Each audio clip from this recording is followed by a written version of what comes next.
This video is sponsored by Cygames.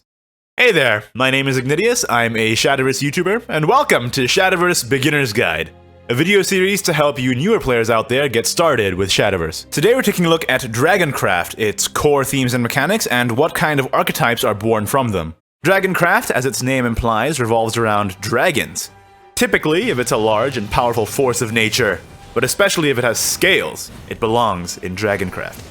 The main themes of the class are primarily ramp, which means to play cards that increase your maximum play points faster, and large and powerful followers, which ties into ramping. The main mechanic of the class is called Overflow. If you're at 7 play points or above, then Overflow becomes active.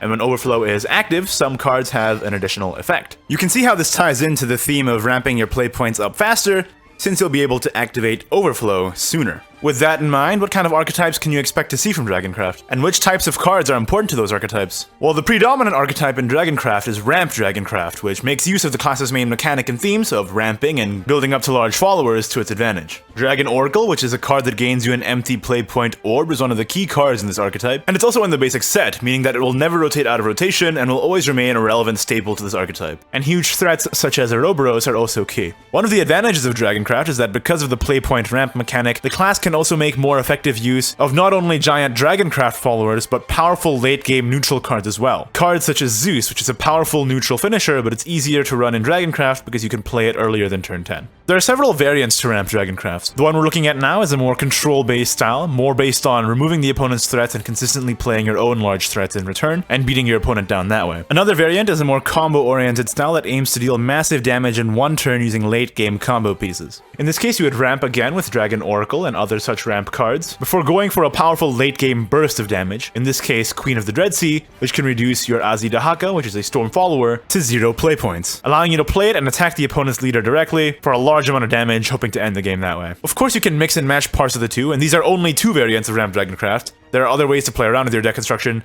and change your style of play. For example, you could include more storm followers such as Azidahaka, not in a combo style, but making the control style ramp deck a little more aggressive and putting more pressure on the opponent. Keep in mind that these are just the archetypes built around Dragoncraft's core mechanics and themes. Each class gets new cards and mechanics every expansion, so there are a lot more archetypes to potentially explore.